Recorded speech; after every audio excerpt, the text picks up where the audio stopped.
Hey guys, good evening and welcome to Devbhoomi career point. आशा करता हूँ आप सभी लोग स्वस्थ होंगे, काफ़ी अच्छी आपकी स्टडी चल रही होगी। तो देखिए, हमारे चैनल पे आपने देखा होगा लगातार टेस्ट सीरीज़ें चल रही हैं। उत्तराखंड जीके टेस्ट सीरीज, सामान्य अध्ययन टेस्ट सीरीज, सामान्य हिंदी टेस्ट सीरीज और इसके साथ साथ एक सबसे मेन उत्तराखंड रिवीजन के लिए महत्वपूर्ण सीरीज है परीक्षा वाणी महाकुंभ। ठीक है, जिसमें हमने कला संस्कृति का टॉपिक कंप्लीट कर लिया है।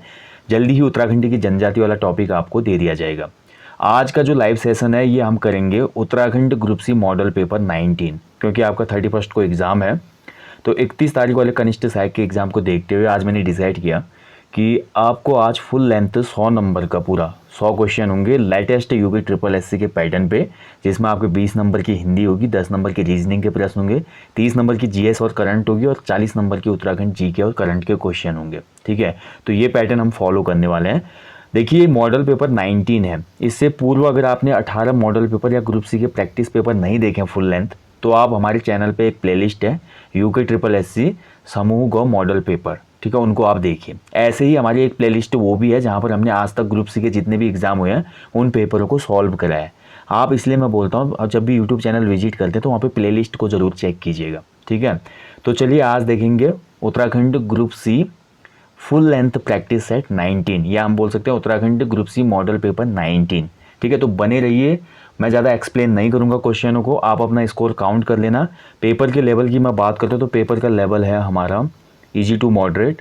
ठीक है, वैसे मैं मॉडरेट में रखूँगा इसको, इजी टू मॉडरेट तो नहीं बोलूँगा। पेपर का जो लेवल है मध्यम है वो, ठीक है, मॉडरेट।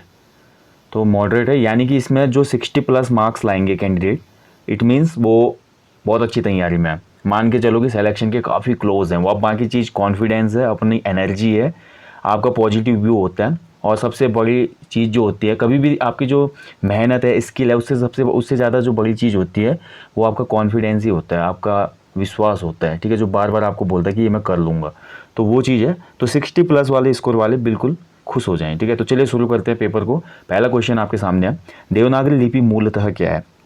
तो देवनागरी लिपि की हम बात करते हैं। देवनागरी लिपि से एक क्वेश्चन बनाता है। देखिए, तभी मैं बोलता हूँ हमारे जो कोर्सेज चल रहे हैं, उत्तराखंड जीके का हो, सामान्य हिंदी का हो, या हमारे ग्रुप सी के 50 फुल लेंथ प्रैक्टिस सेट चल रहे हैं, जिन्होंने इनको फॉलो किया था हमारा, उनको बहुत फ़ायदा मिला। अभी जो हाल में एग्जाम हुआ था, कौन सा, सचिवालय रक्षक, वहाँ पर देवनागरी लिपि से डायरेक्ट क्वेश्चन एक आया था हमारा कि देवनागरी लिपि का सबसे पहले प्रयोग कहाँ पर मिलता है, किस राज्य में।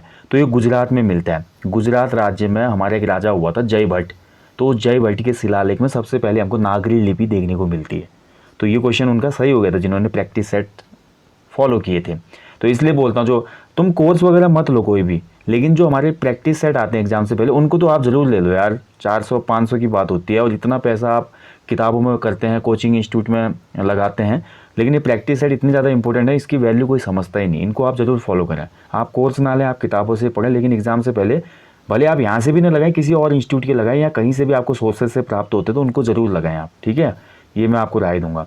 तो देवनागरी जो लिपि है ये मूलतः हमारी अक्षरात्मक लिपि है। ठीक है, ऑप्शन 20 में सही आंसर है। अब बाकी क्वेश्चन एक्सप्लेन नहीं करूँगा, सेशन बहुत लंबा हो जाएगा नहीं तो। निम्न में से महादेवी वर्मा की काव्य रचना नहीं है, इसमें नहीं है पूछा जा रहा है और नहीं में ध्यान रखेंगे।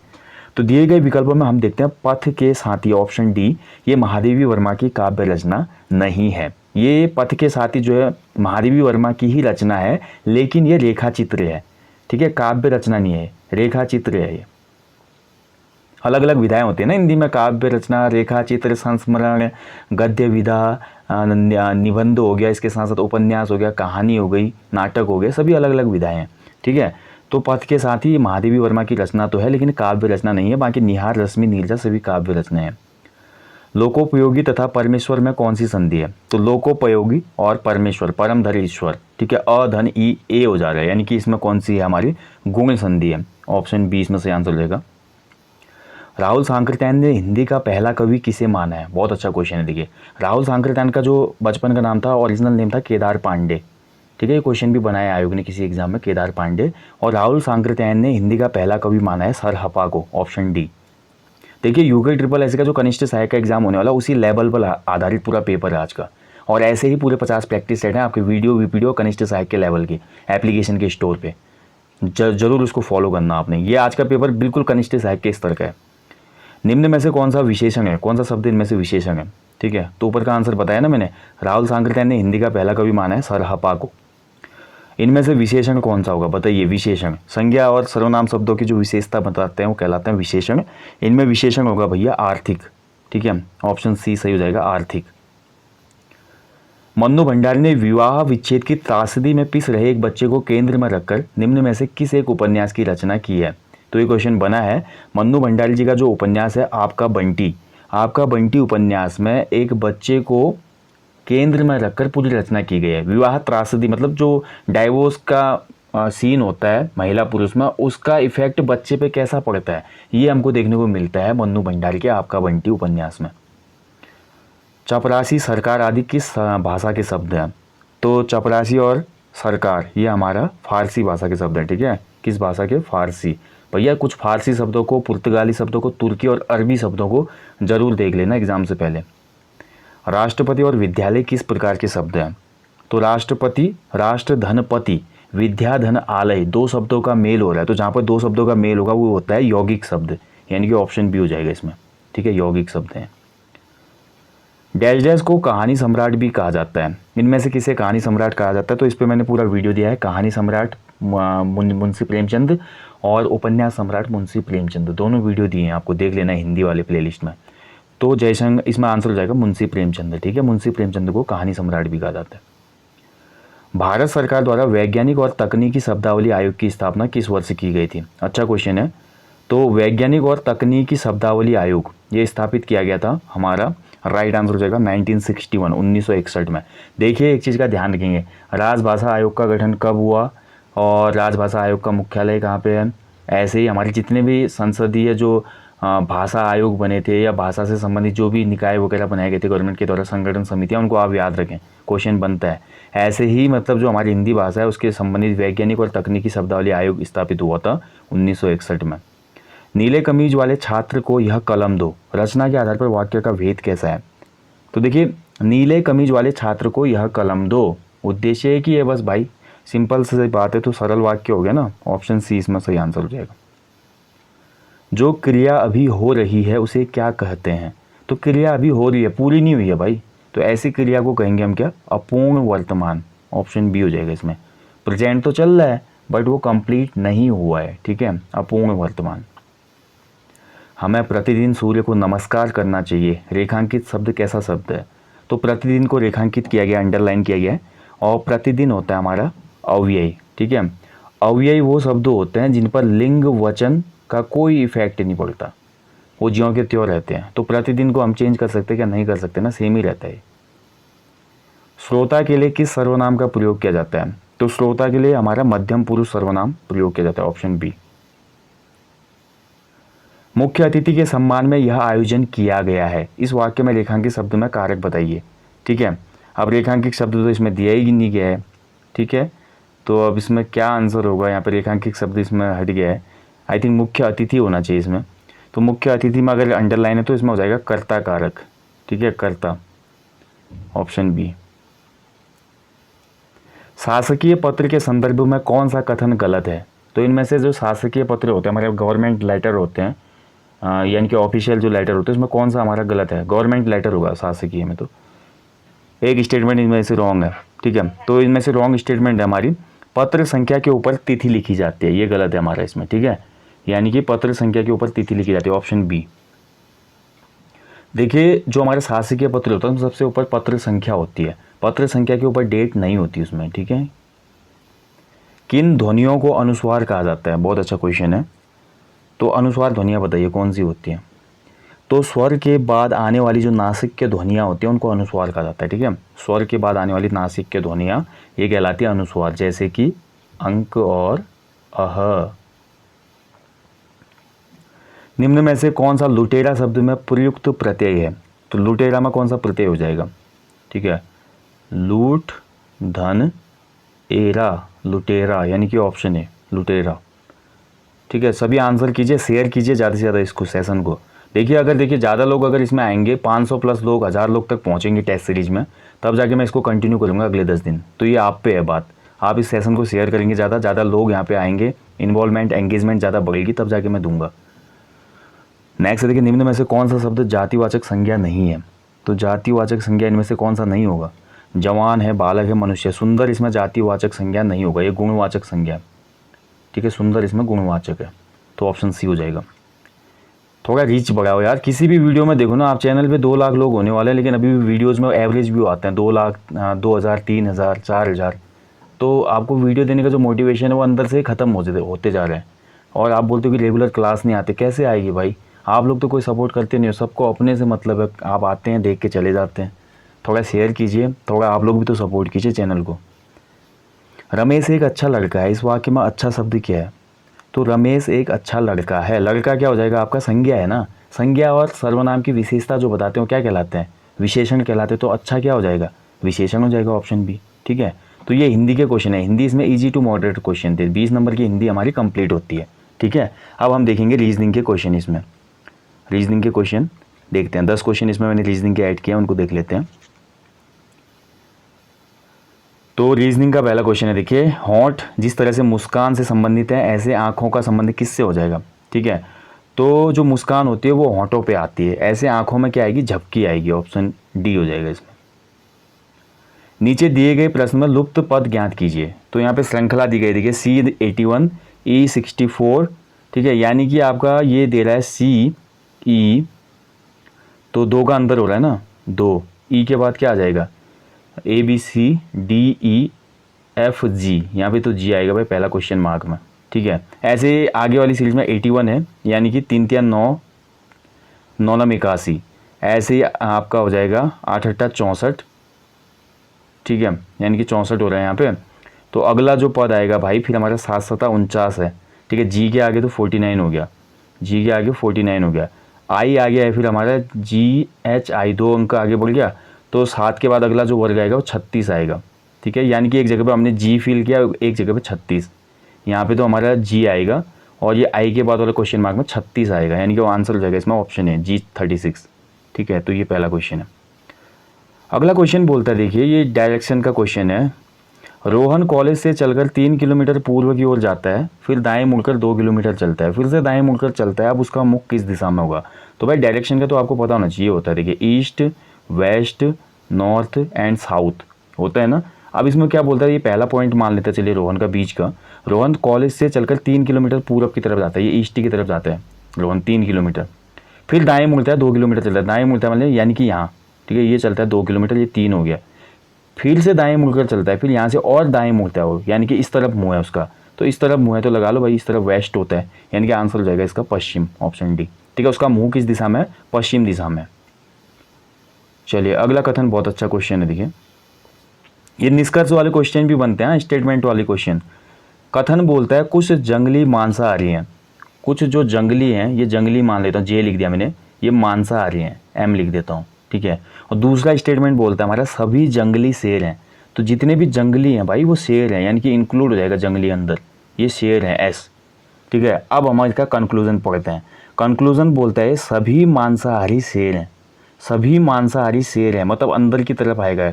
तो देखिए सभी मांसाहारी नहीं हो रहा भाई, ये गलत है पहला स्टेटमेंट, ठीक है। सभी नहीं, कुछ होना चाहिए, कुछ शेर मांसाहारी हैं, यानी कि कुछ है। देखिए जंगली में अगर कुछ टच कर रहा है तो शेर भी कुछ हमारे मांसाहारी होंगे, यानी कि सेकंड वाला जो स्टेटमेंट है बिल्कुल राइट है। तो ऑप्शन बी हो जाएगा इसमें, केवल निष्कर्ष 2 सही है इसमें, ठीक है। निष्कर्ष 2, कुछ शेर मांसाहारी हैं, यानी कि ऑप्शन बी सही होगा इसमें। अगला देखिए, नीचे एक घन की 3 अवस्थाएं दी गई हैं, तो घन की 3 अवस्थाएं दी गई हैं भैया, आपको बताना है इसमें किसके अंक 4 के विपरीत फलक पे कौन सा अंक होगा। तो ध्यान से समझना पड़ता है, देखिए इस वाले क्वेश्चन को। देखिए सबसे पहले वाली कंडीशन देखो, ऊपर 6 है, नीचे साइड में 3 है, यहाँ पे 4 है, रोटेशन कर दिया, यहाँ पे 4 आ गया तो इस तरफ 6 चले गया होगा, समझ रहे हो ना, रोटेशन कर रहा है उसने, इस तरफ 6 चले गया होगा हमारा, या इस तरफ होगा या इस तरफ चले गया होगा, इस तरफ, ठीक है। इसके बाद जैसे हम देख पा रहे हैं दोस्तों, तो हमारा 4 के विपरीत में, अब 4 ऊपर आया था, अब 5 और 2 हमको साइड फेस दिख रहे थे, तो 5 और 2 इसके पीछे चले गए होंगे। अगर 4 ऊपर है तो 4 के विपरीत में हमारा 6 तो नहीं हो सकता, 6 है, ठीक है, 1 तो हो नहीं सकता, इसका मतलब 4 के जस्ट नीचे हमारा 1 है, ठीक है, बॉटम में, यानी कि यहाँ पे 4 है तो जस्ट ऊपर पे 1 है, इसका बिल्कुल सही है, 1 आएगा इसका आंसर, ठीक है, ऑप्शन ही होगा इसका, ठीक है, 1 उत्तर इसका बिल्कुल सही है। अगला क्वेश्चन बोलता है, देखिए दी गई आकृति में कितने लोग क्रिकेट तथा टेनिस दोनों को पसंद करते हैं? तो कितने लोग क्रिकेट टेनिस दोनों को पसंद करेंगे, ठीक है। तो अब टेनिस और क्रिकेट वाला हमने पूरा रिंग देखना पड़ेगा इसमें, तब जाके क्वेश्चन हमारा सॉल्व होने वाला है। ठीक है, ऐसे क्वेश्चनों को ध्यान से देखना पड़ता है, तब समझ में आती हैं चीज़ें।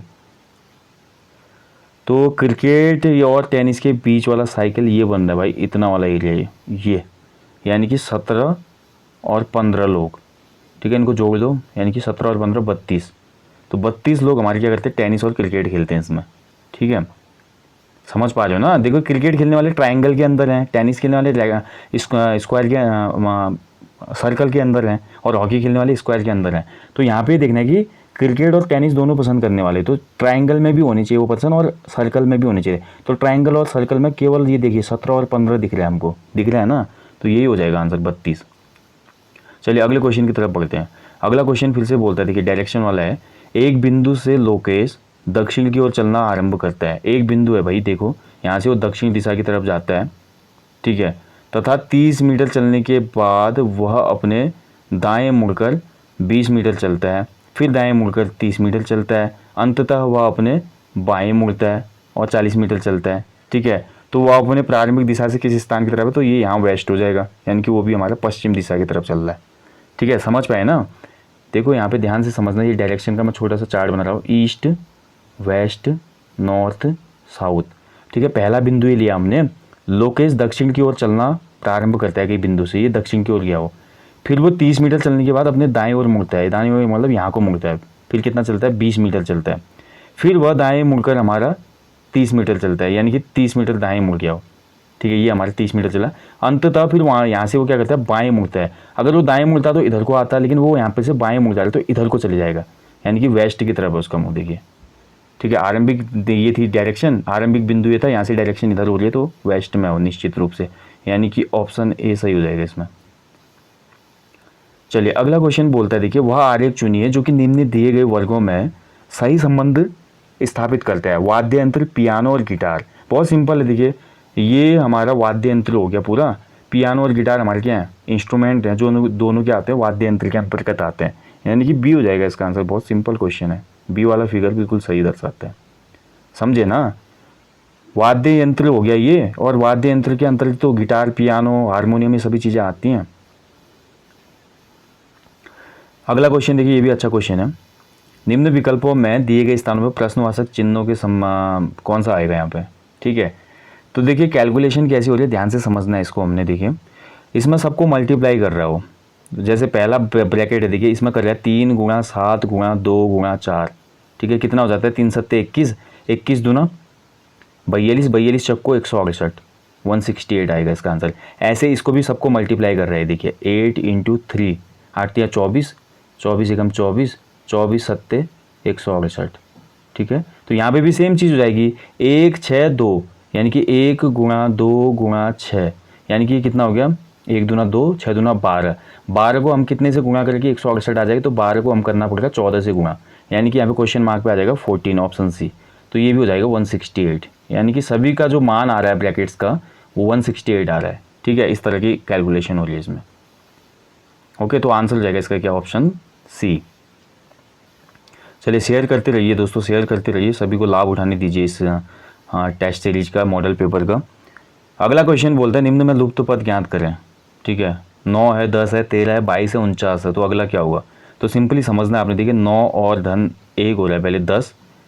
ठीक है, 10 से 13 जा रहा है वो, यानी कि यहाँ पे 3 का अंतर आ रहा है, फिर 13 से हमारा सीधे वो जा रहा है कहाँ पे, 22 में। ठीक है, तो 13 और 9 22, यानी कि 3 3 9 जुड़ रहा है इसमें, 13 में 9 जुड़ रहा है। इसके बाद 22 में देखिए हमारे क्या जुड़ रहा है, 22 में 49 हो जा रहा है, यानी कि 9 3 27, 3 3 का गुणा होकर जुड़ते जा रहा है आगे। ठीक है, अब 27 3 81, यानी कि 49 में 81 जुड़ जाएगा। अगर 49 में मैं 81 जोड़ता हूँ, 49 + 81, तो ये हो जाता है 8 4 12 13, 130, ऑप्शन ए हो जाएगा इसका। ठीक है, तो ये सीरीज चल रही है हमारी। ओके, तो ये हमारे रीजनिंग के 10 क्वेश्चन कंप्लीट होते हैं। अब बढ़ेंगे हम सामान्य अध्ययन के क्वेश्चनों में।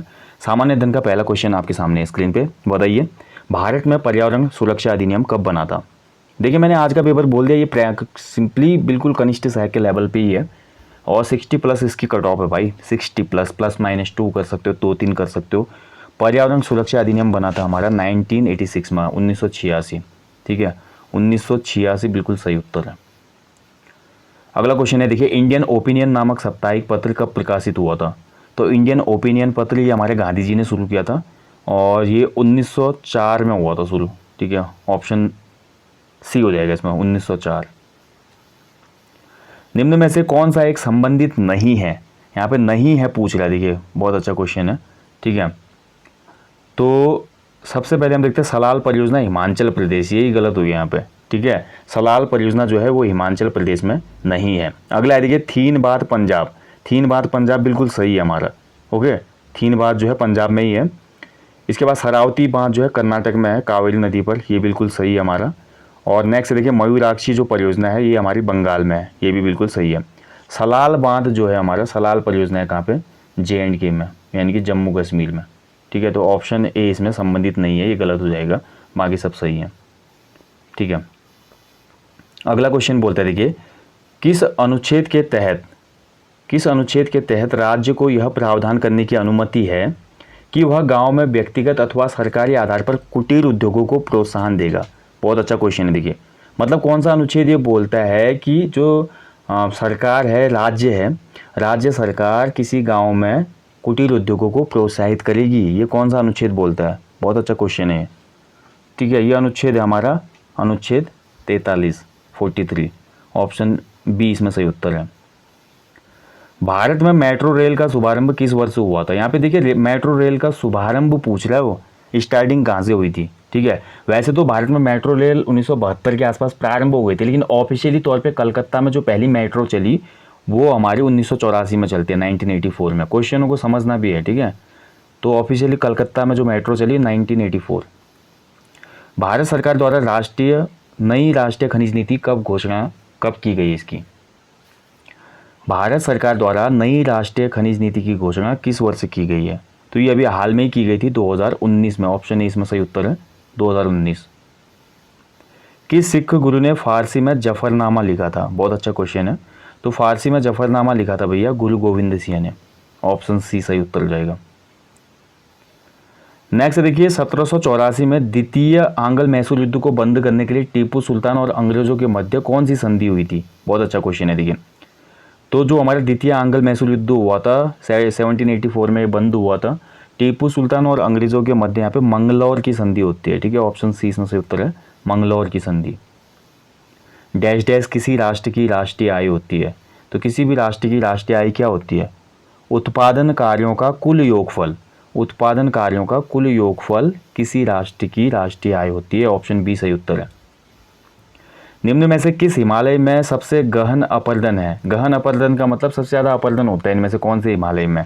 ठीक है, तो सबसे ज़्यादा आपको अपरदन देखने को मिलेगा शिवालिक हिमालय में। शिवालिक हिमालय में सबसे ज़्यादा लैंडस्लाइड की घटनाएं भी देखने को मिलती हैं। भारत में ग्रामीण क्षेत्रों में कौन सी बेरोजगारी सर्वाधिक पाई जाती है? बहुत अच्छा क्वेश्चन है। तो भारत में ग्रामीण क्षेत्रों में हमको अदृश्य बेरोजगारी और मौसमी बेरोजगारी, यानी कि दोनों बेरोजगारी देखने को मिलती है। ठीक है, ऑप्शन सी इसमें सही उत्तर हो जाएगा, अदृश्य और मौसमी दोनों बेरोजगारी। लाइनेक्स फाइल सिस्टम क्रिएट करने के लिए किस कमांड का प्रयोग होता है? बहुत अच्छा क्वेश्चन है। देखिए तो लाइनेक्स में फाइल सिस्टम क्रिएट करने के लिए हमारा जो कमांड प्रयोग होती है वो होती है MKFS। ठीक है, MKFS, यानी कि ऑप्शन सी सही उत्तर है। उज्जैन किस नदी के तट पर बसा हुआ शहर है? अच्छा क्वेश्चन है। तो उज्जैन जो बसा है हमारा वो शिप्रा नदी के तट पर है। ठीक है, शिप्रा नदी, शिप्रा, यहाँ पे भी हमारा महाकुंभ लगता है। भारत के 4 प्लेसेस पे महाकुंभ लगता है ना, हरिद्वार, प्रयागराज, मतलब इलाहाबाद का नाम प्रयागराज हो गया, तो हमारा हरिद्वार, प्रयागराज, नासिक और उज्जैन। अगला देखिए निम्न में से दी गई मेमोरी कैपेसिटी में से कौन सी एक मेमोरी कैपेसिटी यूनिट की सबसे छोटी है? मतलब क्वेश्चन को ये समझिए, इनमें से कौन सी मेमोरी जो होती है कैपेसिटी सबसे छोटी होती है, ये पूछ रहा है क्वेश्चन में। ठीक है, क्वेश्चन की थोड़ा लैंग्वेज चेंज किया है। तो इनमें दिए गए विकल्पों में बिट जो होता है सबसे छोटा होता है। ठीक है, बिट से बनता है बाइट, बाइट से बनता है किलोबाइट, किलोबाइट से बनता है मेगाबाइट, मेगाबाइट से बनता है गीगाबाइट, गीगाबाइट से बनता है टेराबाइट, टेराबाइट से बनता है हमारा जेटाबाइट। ठीक है, तो सबसे छोटी इकाई बिट है। भारत की प्रथम औद्योगिक नीति की घोषणा कब हुई थी? तो भारत जब आज़ाद हुआ दोस्तों, आज़ाद होने के बाद पहली औद्योगिक नीति घोषित की गई थी 6 अप्रैल 1948 को, ऑप्शन बी इसमें सही उत्तर है। नार्वेस्टर की उत्पत्ति निम्न में से कहाँ से होती है? तो नार्वेस्टर नामक एक पवन चलती है भारत में। ठीक है, एक स्थानीय पवन है ये, और नार्विस्टर जो पवन चलती है छोटा नागपुर पठार से चलती है, ऑप्शन बी। जीएस के क्वेश्चन आपको ठीक ठाक मिलेंगे, यहाँ पे थोड़ा लेवल वाले क्वेश्चन भी होंगे। अकबर ने किस वर्ष धार्मिक विषयों पर वाद विवाद के लिए इबादत खाना स्थापित करवाया था? बहुत अच्छा क्वेश्चन है, ठीक है।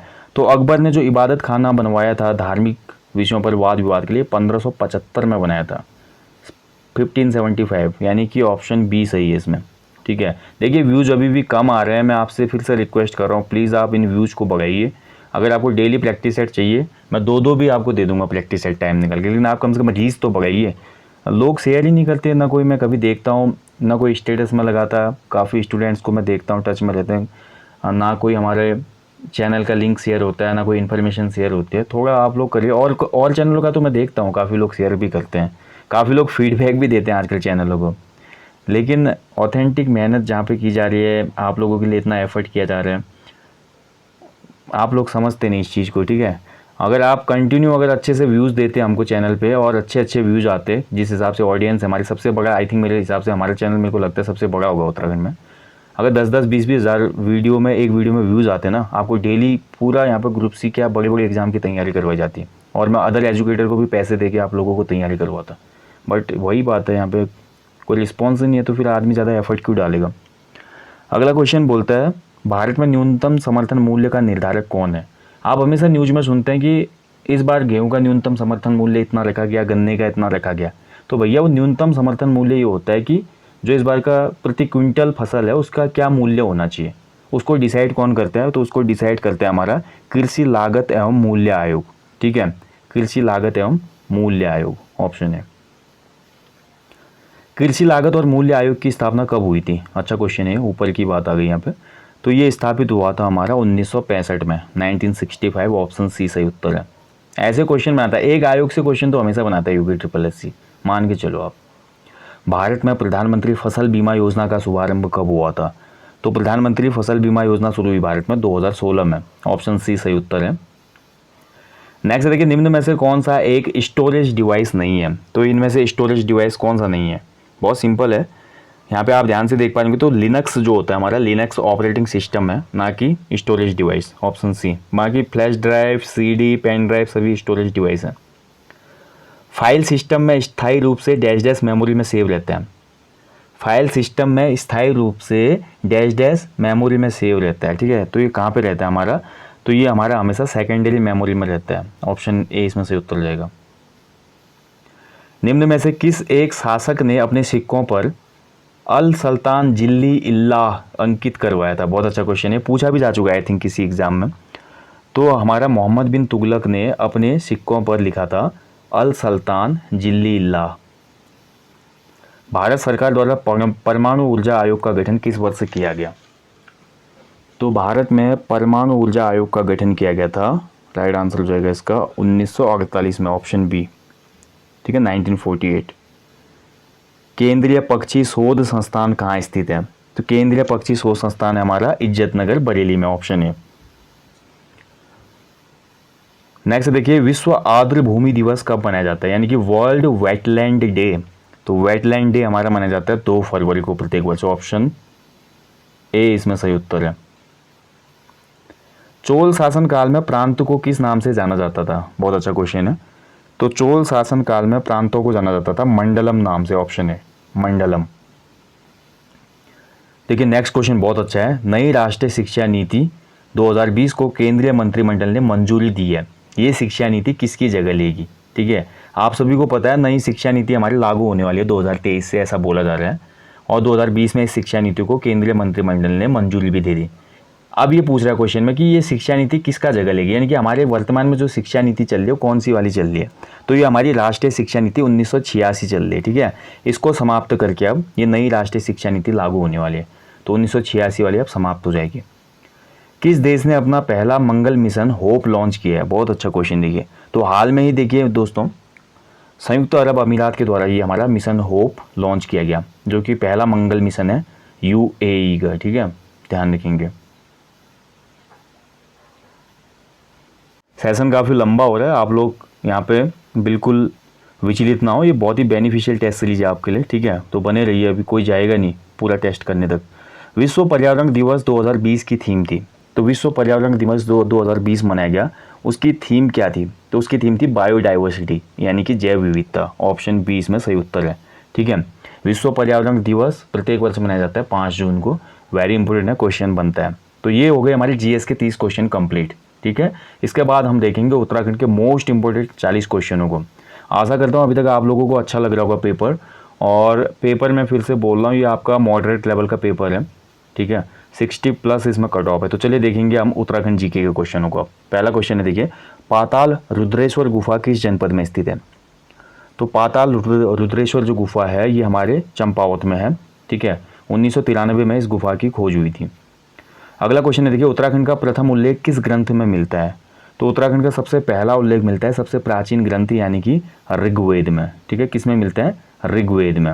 ओके, चलिए बढ़ते हैं अगले क्वेश्चन की तरफ। स्कंद पुराण के केदार खंड में उल्लेखित है कि बद्रिका आश्रम के क्षेत्र में षष्टलिक्ष संहिता की रचना निम्न में से किसके द्वारा की गई थी? ठीक है, तो षष्टलिक्ष संहिता जो हमारी रचित की गई थी वो हमारी महर्षि वेदव्यास के द्वारा की गई थी, यानी कि ऑप्शन 20 में सही उत्तर जाएगा, महर्षि वेदव्यास। कोटेश्वर बांध का निर्माण किस नदी पर किया गया है? तो कोटेश्वर बांध हमारा है भागीरथी पर, ऑप्शन बी। अगला क्वेश्चन है, देखिए, टिहरी रियासत में जौनसार क्षेत्र में लड़कियों द्वारा भागकर स्वयं शादी कर लेने की प्रथा क्या कहलाती थी? जौनपुर समुदाय बोलूँ मैं या जौनसार समुदाय बोलूँ? ठीक है, जौनपुर जो समुदाय है वहाँ पर लड़कियों के द्वारा स्वयं शादी करने की जो प्रथा थी भागकर, वो कहलाती थी ओडाल प्रथा। ठीक है, ऑप्शन डी हो जाएगा इसमें, ओडाल प्रथा। ओडाल। वीर चंद्र सिंह गढ़वाली का जन्म किस वर्ष हुआ था? देखिए, क्वेश्चन बन सकता है। तो वीर चंद्र सिंह गढ़वाली का जन्म हुआ था 25 दिसंबर 1891 को। ऑप्शन 20 में सही उत्तर है, 25 दिसंबर 1891। चलिए कमेंट करते रहिए किस जनपद में इनका जन्म हुआ, किस जनपद से रिलेट करते हैं। राज्य में हिम ज्योति फाउंडेशन का संबंध किससे है? तो हिम ज्योति फाउंडेशन संस्था देहरादून में है और इसका संबंध है मेधावी छात्राओं की शिक्षा के लिए। ठीक है, तो मेधावी जो छात्राएं हैं हमारी उनकी शिक्षा के लिए, ऑप्शन ए सही है इसमें।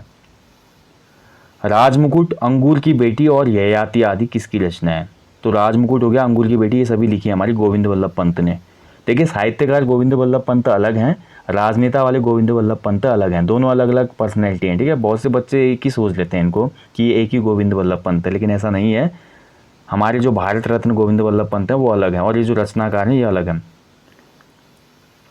अशोक के कालसी अभिलेख की भाषा क्या है? तो अशोक का जो कालसी अभिलेख है इसकी भाषा है प्राकृत। ऑप्शन डी हो जाएगा इसका उत्तर। ठीक है, प्राकृत भाषा। बहुत सी किताबों में पाली दिया गया है जो कि गलत है। अगर आप विजिट करेंगे ना कालसी में, तो कालसी का जो बोर्ड है वहाँ पे साफ लिखा गया है हमारे पुरातत्व विभाग का, उसमें लिखा गया प्राकृत और ब्राह्मी लिपि। अगला देखिए, कुनिंद वंश की अल्मोड़ा प्रकार की मुद्राएं किस धातु की बनी हुई है? तो जो हमारी कुनिंद वंश की अल्मोड़ा मुद्राएं हमको प्राप्त होती हैं इनमें ज़्यादातर हमको ताम्र मुद्राएं देखने को मिलती हैं। ठीक है, ऑप्शन बी हो जाएगा इसमें, ताम्र मुद्राएं ज़्यादा है। तराई क्षेत्रों से कुषाणों का दमन करके सत्ता स्थापित करने वाला वंश कौन सा था? तो तराई से कुषाणों का दमन किया, कुषाण काल की बात हो रही, तो सिंपली क्वेश्चन को समझना है। ठीक है, बाकी दिमाग में कुछ लाना ही नहीं है। देखिए, क्वेश्चन का आंसर करने से पहले हमेशा ये है, क्वेश्चन को आपने समझना है। तो जब हमारा कुषाण टाइम चल रहा था भारत में, उस समय तराई में कौन लोग थे? तो तराई से उस व्यक्ति ने कुषाणों को हटाया और अपनी सत्ता स्थापित की। यानी कि उस समय का जो हमारा राजवंश है कंपेयर करते हैं तो वो हमारा चल रहा था यौधेय। तो यौधेय इसमें सही हो जाएगा, ऑप्शन सी। कत्यूरी वंश का संस्थापक बसंत देव कत्यूरी शासन की स्थापना से पूर्व किसके अधीन था? देखिए कितना अच्छा क्वेश्चन बन गया। अब सबको पता है कत्यूरी शासन की स्थापना किसने की थी? वसंत देव ने। लेकिन उससे पहले तो मांडलिक राजा था ना, वो खुद को स्वतंत्र करने से पहले, तो किसके अधीन था वो? तो उससे पहले वो अधीन था किसके? हमारा यशोवर्मन के। ठीक है, ऑप्शन बी, यशोवर्मन। कोविंद वंश उत्तराखंड में शासन करने वाली डैश डैश राजनीतिक शक्ति थी। तो कोविंद वंश उत्तराखंड में शासन करने वाली प्रथम राजनीतिक शक्ति थी, ऑप्शन ए।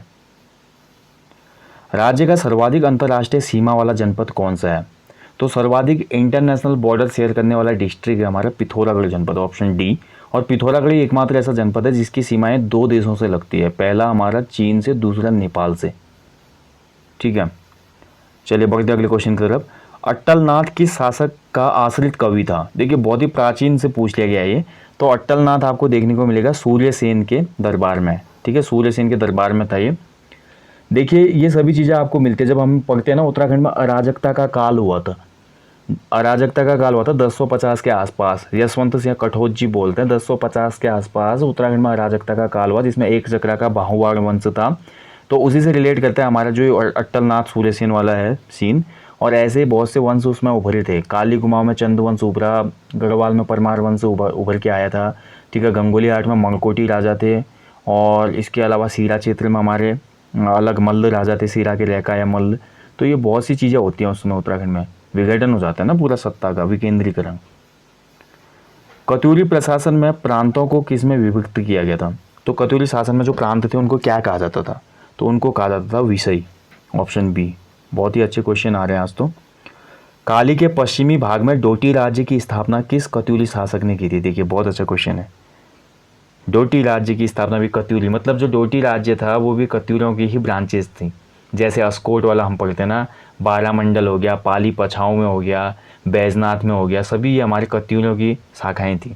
तो निरंजन देव ने हमारी स्थापित की थी काली के पश्चिमी भाग में डोटी राज्य की। ठीक है, आज तो नेपाल में है ये एरिया, पश्चिमी भाग। टिहरी बांध विरोधी समिति का गठन किस वर्ष किया गया था? तो टिहरी बांध के विरोध में एक समिति बनाई गई थी और ये समिति बनी थी 1978 में, 1978। चलिए अगले क्वेश्चन की तरफ बढ़ते हैं। चंद शासक सोमचंद ने सर्वप्रथम किलों की रक्षा के लिए डैश डैश का गठन किया था। तो चंद शासक सोमचंद ने हमारा जो किला उसका था ना, राजभुंगा किला, उस किले के चारों तरफ 4 आल बनाए थे। ठीक है, क्या बनाए थे? 4 आल, 4 किले। ठीक है, 4 अलग अलग उसमें जातियों के व्यक्तियों को किलेदार नियुक्त किया गया था। कई बार हम ये पढ़ चुके हैं। ठीक है, कार्की, बोरा, तड़ागी और चौधरी। कार्की, बोरा, तड़ागी, चौधरी, 4 आल थे। हरिद्वार के शासक बहरूज के शासनकाल में हरिद्वार के किस क्षेत्र में विदेशी शासक का आक्रमण हुआ था? तो जब बहरूज या ब्रह्मदेव हमारे हरिद्वार में शासन कर रहा था, उस समय हमारा तैमूर लंग का अटैक होता है। ऑप्शन 20 का सही उत्तर है तैमूर लंग। ध्यान रखेंगे दोस्तों, संदर्भ आप हमेशा मांगते हैं, लेकिन आप मेरी बात सुनिए। तैमूर का भारत पे आक्रमण हुआ था 1398 में, बिल्कुल सही है ये। लेकिन जब हरिद्वार में पहुंचा था ना वो, तब तक जनवरी 1399 हो चुका था, 1399। ठीक है, तो अगर हरिद्वार के संदर्भ में क्वेश्चन आता है उत्तराखंड के संदर्भ में कि तैमूर लंग ने कब आक्रमण किया था, तो 1399। भारत के संदर्भ में आएगा तो 1398 क्वेश्चन। ठीक है, तो उस समय जब ये तैमूर लंग हरिद्वार पहुंचा तो उस समय यहाँ पे बोला जाता है कि बहरूज या ब्रह्मदेव था शासक जिसका सामना हुआ तैमूर लंग से।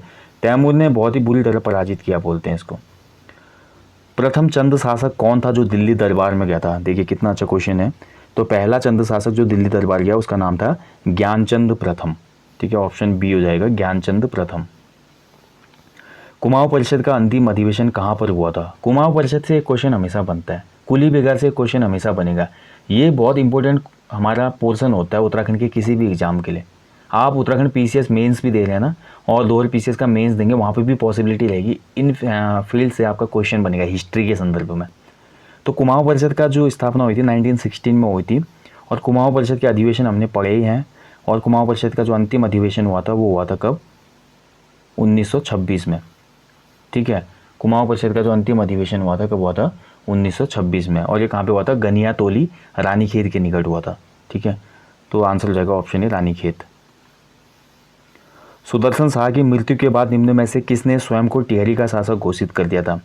जैसे ही सुदर्शन शाह की मृत्यु होती है ना, कुछ समय के लिए सुदर्शन शाह का एक पुत्र होता है शेर शाह, जो अपने को टिहरी का शासक घोषित कर देता है। ठीक है, लेकिन बाद में फिर क्या होता है, उस समय हस्तक्षेप करना पड़ता है यहाँ पे तत्कालीन जो हमारा कुमाऊं कमिश्नर था।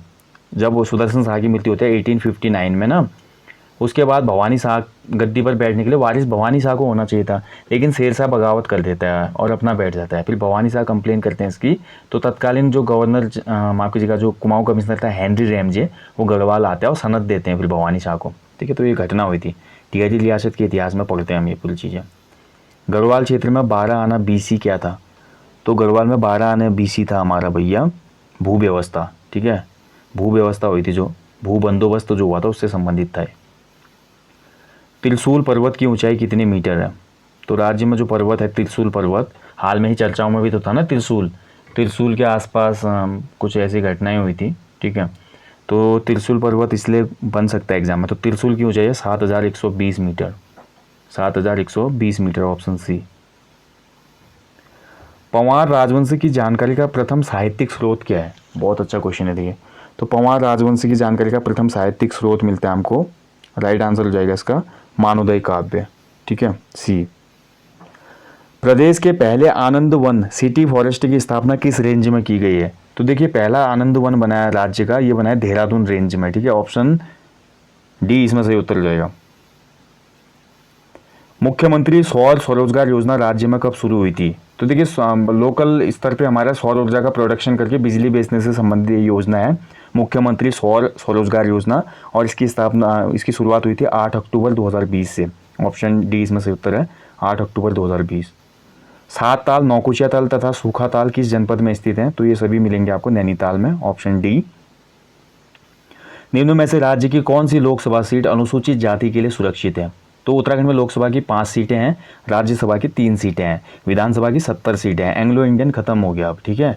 तो इन 5 लोकसभा की सीटों में 4 तो जनरल हैं और 1 सीट हमारी सुरक्षित है एससी के लिए, वो है हमारी Almora seat, option A.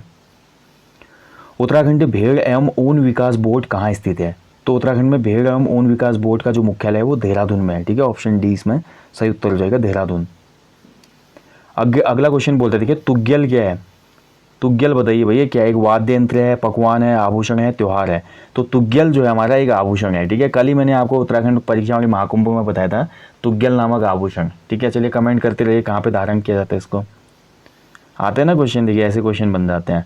Bharat छोड़ो आंदोलन के समय कुमाऊं कमिश्नर कौन था? तो भारत छोड़ो आंदोलन हुआ था 1942 में, और उसमें तत्कालीन कुमाऊं कमिश्नर जो था वो था हमारा एक्टन, यानी कि ऑप्शन ए इसमें सही उत्तर है, एक्टन। किस वर्ष कमिश्नर ट्रेल ने अल्मोड़ा जेल की स्थापना की थी? तो अल्मोड़ा जेल की स्थापना की थी कमिश्नर ट्रेल ने 1816 में, ऑप्शन सी इसमें सही उत्तर है, ठीक है। अल्मोड़ा थाना अगर पूछा जाएगा तो अल्मोड़ा थाना 1837 में बना। जेल और थाने में अंतर होता है, ठीक है, जेल और थाने में अंतर होता है, इस चीज़ का हमेशा ध्यान रखें। तो जेल बनी अल्मोड़ा 1816 में, थाना बना 1837 में। किस ग्रंथ में बागेश्वर को अग्नि तीर्थ कहा गया? तो मानस खंड में बोला गया है बागेश्वर को अग्नि तीर्थ, ठीक है, बहुत ही इंपॉर्टेंट क्वेश्चन है भी। मानस खंड में बोला गया है अग्नि तीर्थ बागेश्वर को। किस उत्सव को चमोली में हिमालय उत्सव के रूप में मनाया जाता है? तो अभी हमने उत्सव मेले वाली वीडियो कंप्लीट की थी परीक्षाओं के महाकुंभ में अपनी, तो वहाँ पे हमने पढ़ा हिमालय उत्सव किसको कहा जाता है। तो चमोली में जो नौठा कौथिक होता है ना, उत्तराखंड में मेलों को कौथिक कहा जाता है, कौथिक। तो नौठा कौथिक को हमारे चमोली वाले को हिमालय उत्सव भी कहा जाता है। ऋषिगंगा जल विद्युत परियोजना किस जनपद में स्थित है जहां पर फरवरी 2021 में हिमस्खलन से भयंकर त्रासदी आई थी? देखिए बहुत अच्छा क्वेश्चन है, करंट का क्वेश्चन बन सकता है। बहुत बड़ी घटना हो गई थी हमारी ना, जिसमें ग्लेशियर ब्रस्ट हुआ, नदी का जलस्तर बहुत बढ़ गया। तो ऋषिगंगा जो प्रोजेक्ट चल रहा था पूरी तरह तबाह हो गया था, नीचे एनटीपीसी का भी प्रोजेक्ट है उसमें तबाह हो गया था, और ये घटना हुई थी चमोली में, ठीक है, औप्शन ए इसमें सही उत्तर हो जाएगा, चमोली।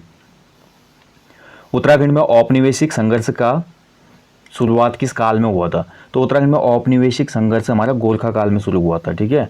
जब गोरखा यहाँ पे राज करे थे उसी समय तो ब्रिटिशर्स आए ना हस्तक्षेप करने यहाँ पे, तो वही बात की जा रही है, क्वेश्चन को समझिए। उत्तराखंड में औपनिवेशिक संघर्ष किस काल में आरंभ हुआ था? तो आंसर होगा गोरखा काल। किसने कहा था अल्मोड़ा भारतीय आंदोलन का शस्त्रागार है? Almora is the arsenal of our movement, who said? तो ये बोला था हमारा मौलाना मोहम्मद अली ने, ठीक है। ये हमने उत्तराखंड जीके का जो ऑनलाइन कोर्स हमारे एप्लीकेशन स्टोर में वहाँ पे पढ़ा हुआ है, उत्तराखंड के जो स्वाधीनता आंदोलन वाली पूरी चैप्टर है वहाँ पे आपको उसमें बताया गया है।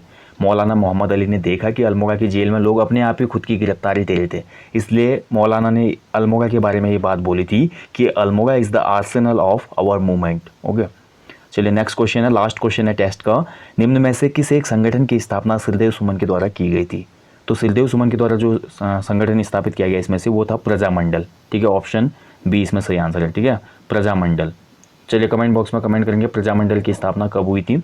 ओके ठीक है, तो ये था दोस्तों आज उत्तराखंड समूह गौ फुल लेंथ प्रैक्टिस सेट 18 में बहुत पहले दे चुका था आपका, जब फॉरेस्ट गार्ड एग्जाम होना था, वो भी आपका सेम पैटर्न पे आप ज़रूर देखिएगा। 19वां टेस्ट मैंने आज आपको दे दिया, और मेरी कोशिश रहेगी आने वाले कुछ दिनों में 1-2 टेस्ट आपको और अच्छे से मैं बना के दूँ, अगर आप लोग फुल सपोर्ट करेंगे। देखिए वीडियोज़ को थोड़ा शेयर कीजिए, और आप लोग भी अपने जो भी सोशल प्लेटफॉर्म है वहाँ पर वीडियोज़ के लिंक को शेयर कीजिए, साथ ही चैनल को सब्सक्राइब करने की लिंक को शेयर कीजिए, ताकि थोड़ा आप लोगों का भी सपोर्ट बने और ऑडियंस का जो हमारा यहाँ पर एंगेजमेंट है वो बढ़े, ताकि हमको भी पढ़ाने में अच्छा लगे। नहीं तो फिर वही बात हो जाएगी, अंधा गाए और बहरा बजाए, कोई होगा ही नहीं तो फ़ायदा क्या है ना चीज़ों का। तो दोस्तों इस चीज़ का ध्यान रखें। बाकी हमेशा जाने से पहले एक सोशल मैसेज मैं आपको देता हूँ, अपने जीवन में एक पेड़ आपने ज़रूर लगाना है, ठीक है, और लोगों को भी मोटिवेट करना है इसके लिए। साथ ही उत्तराखंड के खूबसूरत प्लेसेस में जब भी आप घूमने जाते हैं तो वहाँ पे साफ़ सफाई का विशेष ध्यान रखना है। ओके, तो दोस्तों आपको जल्दी मिलूंगा नेक्स्ट टॉपिक में। तब तक आप लोग अच्छे से अपनी स्टडी करें। आज का आपका स्कोर कितना रहा कमेंट करें, और 60 प्लस आज की कट ऑफ है जनरल के लिए, ठीक है, जनरल कैंडिडेट्स के लिए 60 कट ऑफ है, आप मान के चलो। Thank you for watching. जय हिंद, जय उत्तराखंड, शुभ रात्रि।